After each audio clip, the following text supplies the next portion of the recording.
Hi friends, ഇന്നത്തെ നമ്മുടെ recipe beef dry fry, അതായത് ബീഫ് ചില്ലിയാണ്. റെസ്റ്റോറൻറ്റിലൊക്കെ കിട്ടുന്ന അതേ രുചിയിൽ തന്നെ നമ്മുടെ വീട്ടിൽ വളരെ എളുപ്പത്തിൽ ഉണ്ടാക്കിയെടുക്കാൻ പറ്റുന്ന ഒരു റെസിപ്പി തന്നെയാണ് കേട്ടോ ഇത്. എല്ലാവരും ട്രൈ ചെയ്ത് നോക്കണേ.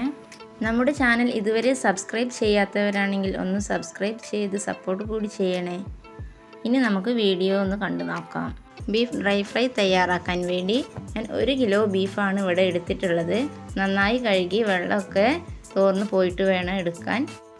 ഇനി ഇതൊരു കുക്കറിലേക്ക് ഇട്ട് 1/4 ടീസ്പൂൺ മഞ്ഞൾപ്പൊടി, 1 ടീസ്പൂൺ മുളക് പൊടി, 1/2 ടീസ്പൂൺ കുരുമുളക് പൊടി, ആവശ്യത്തിന് ഉപ്പും 1 ഗ്ലാസ് വെള്ളവും കൂടി ചേർത്ത് ഒന്ന് വേവിച്ചെടുക്കാം. ബീഫ് വേവിക്കുമ്പോൾ പൊടിഞ്ഞു പോകുന്ന രീതിയിൽ വേവിക്കരുത്. ബീഫ് നീളത്തിൽ അരിയുമ്പോൾ പൊടിഞ്ഞു പോകാതെ കിട്ടണമെങ്കിൽ ഒരു 80% വേവിച്ചെടുത്താൽ മതിയാകും. മുഴുവനായിട്ട് വേവിക്കാൻ പാടില്ല. അരിഞ്ഞെടുക്കുന്ന സമയത്ത് നമുക്ക് പൊടിഞ്ഞു വരും. അതുകൊണ്ട് 1/4 ഭാഗം വേവിച്ചാൽ മതിയാകും. ഇതുപോലെ നീളത്തിൽ അരിഞ്ഞെടുക്കണം. ബീഫ് ഫ്രൈ ചെയ്യുന്ന സമയത്ത് ഒന്നുകൂടി ഒന്ന് വെന്ത് കിട്ടും. ഇനി നമുക്ക് ഇതിലേക്ക് കുറച്ച് ഇൻഗ്രീഡിയൻസ് കൂടി ചേർക്കാനുണ്ട്. ഇതിലേക്ക് 1.5 ടേബിൾ സ്പൂൺ മുളക് പൊടിയാണ് ചേർക്കുന്നത്. 3/4 ടീസ്പൂൺ അളവിൽ ഉപ്പ് ചേർക്കുന്നുണ്ട്. ഇനി ഇതിലേക്ക് 2 ടേബിൾ സ്പൂൺ ഇഞ്ചി വെളുത്തുള്ളി പേസ്റ്റ് ചേർക്കുക.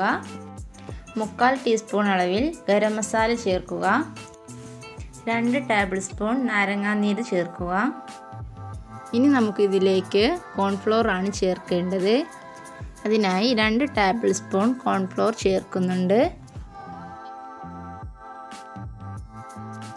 ഇനി ഇതിലേക്ക് ബീഫ് വേവിച്ചെടുത്ത വെള്ളമാണ് ചേർക്കുന്നത്. അതൊരു 3-4 ടേബിൾ സ്പൂൺ വെള്ളം ചേർത്ത് നമുക്ക് നന്നായി ഒന്ന് മിക്സ് ചെയ്തെടുക്കാം. എല്ലാം കൂടി ഒന്ന് നന്നായി മിക്സായി കിട്ടണം. ഇനി ഇതിലേക്ക് ഞാൻ ചേർക്കുന്നത് ഫുഡ് കളറാണ്. ഫുഡ് കളർ ചേർക്കണം നിർബന്ധമൊന്നുമില്ല. കാശ്മീരി മുളക് പൊടി ഉപയോഗിക്കുകയാണെങ്കിൽ അത് തന്നെ മതി.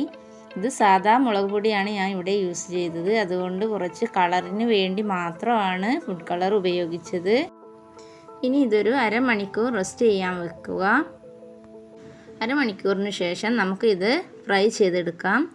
അതിനായി നമുക്കൊരു പാനിലേക്ക് ഓയിൽ ഒഴിച്ചു കൊടുക്കാം.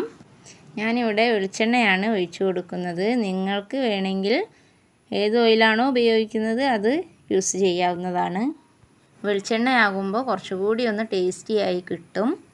ഇനി നമുക്ക് ഇത് ഓരോന്നായി പാനിലേക്ക് ഇട്ട് കൊടുക്കാം. ഓരോന്നായി തന്നെ ഇട്ട് കൊടുക്കുക, അല്ലെങ്കിൽ പിന്നെ ഇത് എല്ലാം കൂടി ഒട്ടിപ്പിടിച്ചിരിക്കും. അതുകൊണ്ട് ഓരോന്നായി ഇട്ട് ഫ്രൈ ചെയ്തെടുക്കാം. ഇത് മീഡിയം ഫ്ലെയിമിലിട്ട് വേണം നമുക്ക് ഫ്രൈ ചെയ്തെടുക്കാൻ, അല്ലെങ്കിൽ പെട്ടെന്ന് കരിഞ്ഞു പോകും. മീഡിയം ഫ്ലെയിമിലിട്ട് 5-6 മിനിറ്റ് ആകുമ്പോഴേക്കും നമ്മുടെ ഫ്രൈ ഇവിടെ റെഡി ആയി കിട്ടും. ഇനി ഇതിലേക്ക് കുറച്ച് കറിവേപ്പിലയും മുളക് ചതച്ചത് കൂടി ഇട്ട് കൊടുക്കുക. ഇനി ഇതൊന്ന് മിക്സ് ചെയ്തതിന് ശേഷം പെട്ടെന്ന് തന്നെ നമുക്ക് ഒരു പാത്രത്തിലേക്ക് മാറ്റാം. കൂടുതൽ ടൈം ഫ്രൈ ചെയ്യരുത്, മുളകെല്ലാം കരിഞ്ഞു പോകും. അതുകൊണ്ട് പെട്ടെന്ന് തന്നെ നമുക്കൊരു പാത്രത്തിലേക്ക് ഇത് മാറ്റി വെക്കാം. പുറത്തൊക്കെ പോയി കഴിക്കുന്ന അതേ ടേസ്റ്റിൽ തന്നെ നമുക്ക് വീട്ടിൽ തയ്യാറാക്കാൻ പറ്റുന്ന ഒരു റെസിപ്പി തന്നെയാണിത്. എല്ലാവരും ട്രൈ ചെയ്ത് നോക്കുക. വീഡിയോ ഇഷ്ടപ്പെട്ടാൽ ലൈക്ക് ചെയ്യാനും കമൻറ്റ് ചെയ്യാനും മറക്കല്ലേ.